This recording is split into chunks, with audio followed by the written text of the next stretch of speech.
Bonjour et bienvenue dans cette vidéo explicative Vitalis. Entrons tout de suite dans le vif du sujet avec une question fondamentale. À votre avis, une migraine commence-t-elle vraiment au moment précis où la tête se met à faire mal ? Eh bien, en fait, pas toujours. C'est d'ailleurs l'une des idées reçues les plus courantes que l'on va déconstruire aujourd'hui. En réalité, pour de très nombreuses personnes, la douleur n'est que la partie émergée de l'iceberg. C'est l'étape la plus visible d'un épisode qui a pu débuter plusieurs heures, voire carrément plusieurs jours auparavant. Des signes comme une fatigue inhabituelle, un petit changement d'humeur, une raideur dans la nuque ou même des signes neurologiques transitoires peuvent parfois précéder la céphalée. Comprendre cette chronologie, c'est absolument essentiel. Pourquoi ? Parce que cela permet de beaucoup mieux décrire ce que l'on vit et surtout d'en parler de façon beaucoup plus précise avec un professionnel de santé. Comme on vient de le voir avec cette question, la douleur est bien souvent l'arbre qui cache la forêt. C'est évidemment l'aspect le plus saillant, celui qu'on retient, mais il est souvent précédé de mécanismes totalement silencieux. Dans ce décryptage, notre but va être de distinguer les différentes phases possibles d'une migraine. On va expliquer clairement ce que l'on appelle le prodrome et l'aura, voir comment tenir un journal de crise efficace et surtout apprendre à reconnaître les situations qui nécessitent un avis médical rapide. D'ailleurs, si vous trouvez ces décryptages santé utiles, et ils sont toujours fondés sur des sources institutionnelles fiables, n'hésitez surtout pas à vous abonner à la chaîne Vitalis dès maintenant. Voici notre programme pour aujourd'hui. D'abord, on verra que la migraine est plus qu'un simple mal de tête. Ensuite, nous passerons en revue les différentes phases possibles. En point 3, on parlera du journal de migraine, puis de la nécessité d'éviter l'hypervigilance. Enfin, nous préparerons ensemble une consultation utile avant de terminer sur la chronologie et les urgences. Commençons tout de suite par notre première partie, plus qu'un simple mal.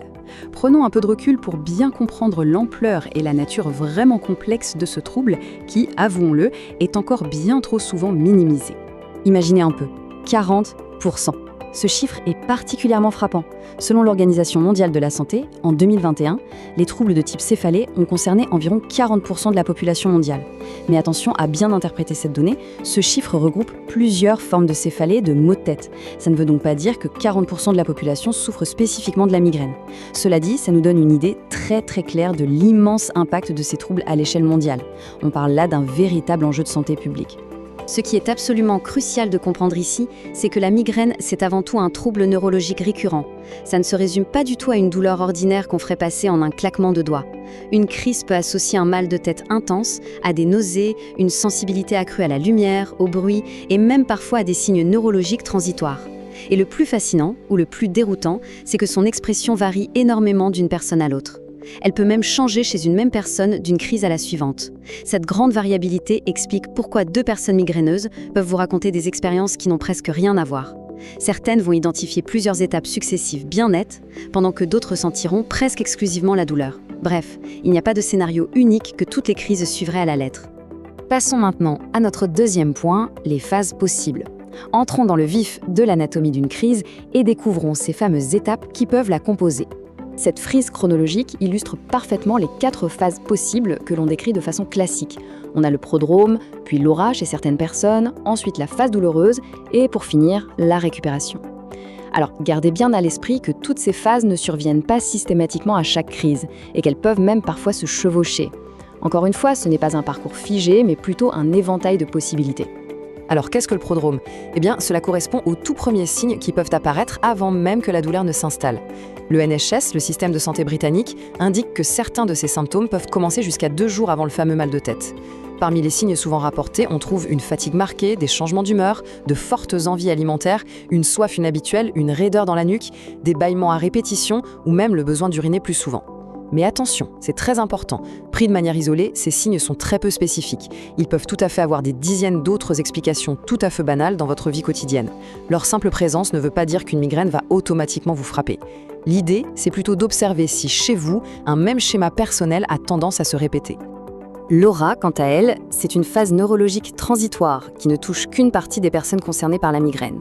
En France, l'INSERM estime que la migraine avec aura représente environ 20 à 30% des cas.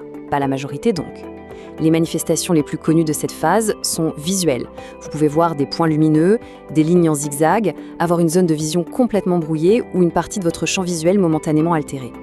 Mais l'aura peut aussi prendre la forme de picotements, d'un engourdissement ou parfois même de difficultés passagères à trouver ses mots ou à s'exprimer. Les recommandations cliniques nous disent que ça évolue généralement de façon progressive, sur plusieurs minutes, et que ça dure habituellement entre 5 et 60 minutes. Mais je dis bien généralement. Un symptôme nouveau, brutal, inhabituel ou qui s'installe dans la durée ne doit jamais être mis d'office sur le compte d'une migraine habituelle. Ça demande un avis médical en urgence. Vient ensuite la phase que tout le monde redoute, la phase douloureuse. Lorsqu'elle n'est pas traitée, cette céphalée dure souvent de 4 à 72 heures. La douleur est très souvent pulsatile, comme un cœur qui bat dans la tête, d'intensité modérée à sévère. Elle est généralement localisée d'un seul côté, mais sachez qu'elle peut tout à fait être bilatérale. Le moindre effort physique ordinaire peut l'aggraver.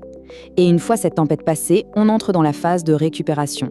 À ce moment-là, beaucoup décrivent une fatigue intense, des difficultés à se concentrer ou une sensation globale de ralentissement. Et là encore, l'intensité et la durée de cette phase vont varier d'une personne à l'autre. Il y a une confusion très fréquente qu'il faut absolument clarifier, et c'est tout l'enjeu de cette comparaison. Parfois, il est super difficile de savoir si un événement externe a déclenché la crise, ou s'il faisait tout simplement déjà partie de son commencement. Prenons un exemple classique. Une forte envie de manger du sucre juste avant la douleur. On pourrait croire, à tort, que le sucre a causé la migraine, alors qu'en réalité, cette envie irrépressible était peut-être déjà un signe précoce du prodrome. Bien sûr, le stress, le fait de sauter un repas, les variations de sommeil ou les changements hormonaux, l'alcool ou la caféine sont souvent pointés du doigt. Mais ces associations ne sont pas constantes chez tout le monde. C'est pourquoi il n'est pas vraiment utile de s'imposer une liste universelle et interminable d'interdits. L'approche la plus prudente et la plus sensée, c'est vraiment d'essayer de repérer vos propres tendances avec le temps. Ce qui nous amène tout naturellement à la section 3, le journal de migraine. Pour repérer vos tendances de façon efficace, c'est l'outil recommandé par excellence. Le NHS britannique, tout comme les recommandations NICE, conseille vivement de tenir un petit journal pour bien documenter vos épisodes. Le grand avantage, c'est de garder une trace fiable, plutôt que d'essayer de se fier à des souvenirs un peu flous ou reconstruits plusieurs semaines après. Une fois assis dans le bureau du médecin, ce journal va vraiment structurer votre échange avec le professionnel de santé, même si, rappelons-le, il ne permet pas de faire un diagnostic à lui tout seul. Pour que ça marche, la règle d'or, c'est rester simple. Remplir quelques rubriques identiques après chaque épisode, c'est largement suffisant. Si c'est trop long ou trop détaillé, ça va devenir une corvée et vous finirez par abandonner. Donc, privilégiez toujours la régularité à la quantité. Alors, que faut-il noter exactement pour la phase douloureuse ? En fait, 4 repères simples suffisent pour être précis. 1. La localisation de la douleur. 2. Son caractère, est-ce que ça tape, est-ce que c'est lancinant ? 3. L'intensité. Et 4. L'effet de l'activité ordinaire, par exemple, est-ce que marcher aggrave la douleur ? À ça, il est très utile d'ajouter si vous avez eu des nausées ou du mal à supporter la lumière ou le bruit, et surtout noter l'impact concret sur votre journée. Avez-vous dû vous isoler dans le noir ? Avez-vous dû annuler votre travail ou une sortie ? Cette dimension fonctionnelle, c'est ce qui aide vraiment le médecin à mesurer le poids et le vrai fardeau de ces crises au quotidien. Et n'oubliez pas les autres phases de la crise.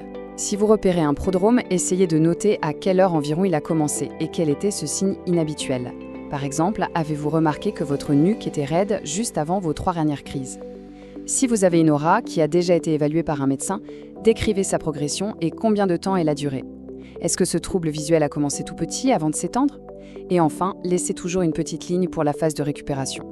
C'est important de savoir si, bien que la douleur soit partie, une grosse fatigue a persisté. Si on oublie cette dernière phase, on a vite fait de sous-estimer la durée totale de l'épisode. Passons à notre point numéro 4. Éviter l'hypervigilance. Car oui, tenir un journal, c'est super, mais il y a un piège redoutable dans lequel il ne faut surtout pas tomber. Le journal est là pour clarifier les choses, certainement pas pour vous transformer en un observateur anxieux du moindre petit signal de votre corps. Comme on l'a vu, des trucs comme un coup de fatigue, une grande soif ou une saute d'humeur, ça arrive à tout le monde tous les jours. Une simple coïncidence ne prouve absolument pas qu'une crise arrive. Il ne s'agit pas de se demander à chaque bâillement « Oh là là, est-ce que c'est une migraine qui s'annonce ?» Non. La vraie question à se poser, c'est « Tiens, est-ce que cet enchaînement précis est revenu régulièrement dans les épisodes que j'ai déjà documentés ?» C'est une nuance très importante. Ce petit changement de perspective va vous protéger contre les conclusions hâtives et surtout contre un stress vraiment inutile. Partie 5. Préparer une consultation utile. Maintenant qu'on a recueilli toutes ces données sereinement, comment on s'en sert face au médecin ? L'astuce, juste avant votre rendez-vous, c'est de faire une petite synthèse de votre journal. C'est infiniment plus facile à analyser pour le médecin qu'une tonne de pages gribouillées. Indiquez clairement la fréquence et la durée habituelle de vos crises. Mais surtout, le plus important, c'est de signaler tout ce qui a changé. Une douleur soudainement plus forte ou un symptôme inédit. C'est ça qui va vraiment guider la discussion. Pensez aussi à lister les médicaments que vous avez pris et à quel moment vous les avez pris. Mais attention, je précise bien, votre journal ne doit jamais vous servir de prétexte pour modifier ou arrêter un traitement tout seul de votre côté. Ces décisions médicales ne se prennent que pendant la consultation avec le médecin. Enfin, n'hésitez pas à noter 2 ou 3 questions bien concrètes pour orienter l'échange. Et nous arrivons à notre dernière partie, la numéro 6, chronologie et urgence. Qu'est-ce que ça change vraiment de savoir tout ça? Et quand faut-il s'alarmer? Comprendre qu'une migraine se décompose en plusieurs phases ne vous permettra pas de prédire chaque crise avec une certitude absolue. Mais au moins, ça permet de remplacer cette vieille idée fausse du simple mal de tête soudain par la description beaucoup plus réaliste d'un épisode neurologique qui évolue. Ça aide aussi énormément à arrêter de confondre un signe précoce avec une cause externe. Surtout, cette chronologie nous enseigne une limite fondamentale. Même si vous connaissez votre schéma de migraine par cœur, cela ne doit jamais vous pousser à banaliser un symptôme nouveau. Votre propre expérience, c'est précieux, mais ça ne remplacera jamais, au grand jamais, les véritables signaux d'alerte médicale. Il est absolument indispensable de connaître ces signes d'alerte. Certaines situations exigent une aide médicale de toute urgence. Par exemple, un mal de tête d'apparition brutale comme un coup de tonnerre et extrêmement intense. Une perte de la vision, une difficulté soudaine à parler, une confusion mentale, une faiblesse ou une paralysie d'un côté du visage ou du corps, une forte fièvre accompagnée de signes neurologiques ou, de façon générale, tout symptôme vraiment inhabituel qui ne ressemble en rien à vos crises classiques. Le NHS rappelle également qu'une crise de migraine ininterrompue de plus de 72 heures requiert une évaluation urgente. Attention, présenter un de ces signes ne signifie pas forcément qu'une complication grave est en cours, mais ça signifie qu'on ne peut pas juste présumer que c'est une simple migraine. Dans ces cas-là, une évaluation rapide s'impose impérativement. Pour résumer, nous avons vu aujourd'hui que la douleur, ce n'est pas toujours le véritable point de départ d'une migraine. Repérer votre propre schéma personnel peut vous aider considérablement à mieux décrire ce que vous vivez et à bien préparer vos rendez-vous médicaux.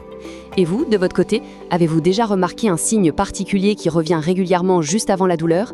N'hésitez pas à partager votre expérience, avec prudence bien sûr, dans la section commentaires sans jamais publier d'informations médicales trop personnelles. Et si vous souhaitez continuer à découvrir nos vidéos d'explications santé, toujours bien structurées et rigoureusement sourcées, n'oubliez pas de vous abonner à la chaîne Vitalis. Prenez soin de vous.